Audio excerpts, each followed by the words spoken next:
Assalamualaikum warahmatullahi. Alhamdulillah, bertemu lagi kita pada sesi perkongsian kali ini. Kemarin, hari Khamis, 24 hari bulan Mac 2022, pada 5.30 PM, saya telah live streaming bersama dengan saudara Kabul Idris. Semoga Allah merahmati saudara kita ini dalam usaha-usaha ke arah kebaikan. Beliau aktivis rakyat yang tidak asing lagi dan kami bersesi bual bicara bertajuk isu-isu semasa menggarap pemulihan daripada fasa pandemik ke fasa endemik.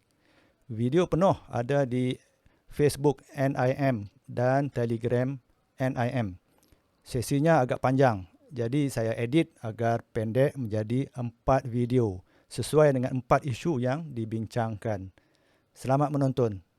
Isu yang pertama, Akta 342, terima kasih kepada PM. Apa Dok punya pandangan dan harapan sebenarnya bagi kepada rakyat Malaysia hari ini yang mendengar? Ya, terima kasih Tuan Moderator, Saudara Kabul. Berkaitan dengan Akta 342 ni, kita lihat perkembangan yang telah berlaku dan kita bersyukur kepada Allah SWT dan kita berterima kasihlah kepada Perdana Menteri kita, Datuk Seri Ismail Sabri Yaakob. Kita bukan bersifat pembangkang, sentiasa membantah, bangkang semata-mata, tak. Ada perkara yang baik kita terima dan kita ucap terima kasih. Dan kita sangat-sangat menghargai. So baru-baru ini kita dapat dengar sendiri daripada lidah Perdana Menteri bahawa Akta 342 tidak akan dibentang di Parlimen, maknanya tiada pindaan dibuat, Akta lama masih valid. Dan kita berterima kasihlah kepada semua NGO, aktivis masyarakat dan sebagainya yang bekerja keras agar suara mereka didengar oleh pihak kerajaan. Apabila ramai yang suarakan rasa tak puas hati dengan akta yang implikasinya sangat besar tapi nak diluluskan secara tergesa-gesa. Jadi bila ramai suarakan pandangan, insya-Allah kerajaan lambat laun dia akan dengar, insya-Allah. Justru saya cuma nak sebut isunya di sini adalah isu kuasa yang diberi kepada beberapa orang tertentu sahaja menerusi Akta 342 ni. Kalau kita lihat contohnya, saya tak nak ulas panjanglah isu ni sebab saya rasa perkara ini dah berlalu. Cuma kita nak ulas sedikit saja. Kalau kita lihat kepada berita harian 14 Disember 2021 yang lepas, Datuk Dr. Nurhayati Rosli, beliau adalah pengarah kawalan penyakit di Kementerian Kesihatan. Apa beliau kata, Dr. Nurhayati ni? Saya bacakan. Katanya, pindaan Seksyen 10 membolehkan pengamal perubatan memberitahu kewujudan penyakit berjangkit di mana-mana premis walaupun tanpa pengesahan diagnosis melalui ujian makmal. Maksudnya, pegawai perubatan boleh isytiharkan mana-mana premis sebagai dijangkiti penyakit dan mereka boleh ambil tindakan selanjutnya tanpa buat apa-apa siasatan. Itu masalahnya pada antara masalahnya pada Akta 342 ini. Tak perlu buat siasatan, tak perlu buat ujian, terus isytihar saja. Dan saya sambung sikit lagi dalam berita yang sama.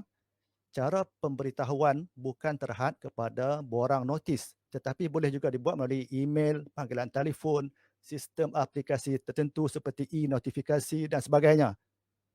So itu ayat yang kedua daripada yang saya petik daripada berita harian ini. Mereka boleh email saja, kata nak tutup premis ini, habis, restoran ini dan sebagainya. Mereka boleh buat tindakan dengan mudah, sebegitu mudah sahaja. So itu isu kuasa. Dan kuasa ini adalah elemen utama dalam Akta 342.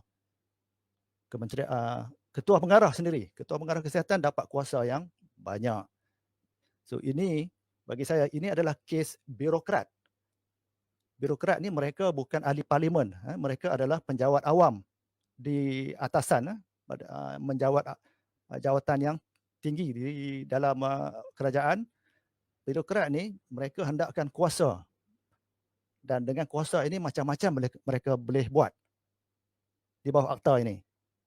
Jadi kuasa itu dipegang oleh beberapa orang birokrat. Okey Dok, Sid, kita berhenti sekejap kat sini.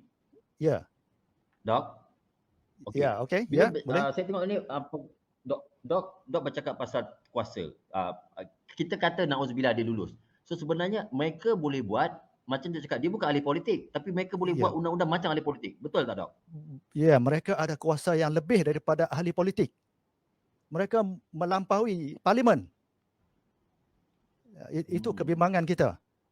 Mereka boleh ambil tindakan tanpa kelulusan parlimen. Mereka fikir jika mereka diberi kuasa lebih, mereka boleh selesaikan masalah. Itu fikiran mereka, corak pemikiran mereka. Tapi kita dapat lihat selepas 2 tahun, masalah tak selesai. Jadi, Betul? ya, so akta ini juga membuka kepada ruang salah guna kuasa. Lebih banyak kuasa, lebih banyak kemungkinan salah guna kuasa.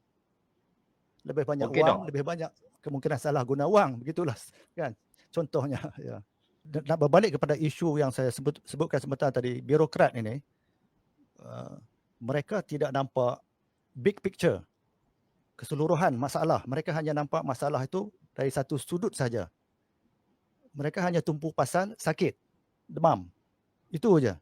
Aspek-aspek lain yang timbul seperti kesan kepada cara beribadah orang Islam, ekonomi negara menjunam, pendidikan kita agak teruk menjadi kecundang, masalah sosial dan sebagainya, mereka birokrat ni mereka tak nampak.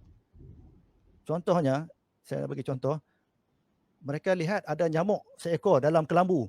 Mereka bakar kelambu tersebut sebab nak selesaikan masalah nyamuk seekor. Allah. Itulah logik, yang lah. ya, itulah berkaitan dengan akta ini yang saya rasa saya nak sentuh. Setakat itu saja.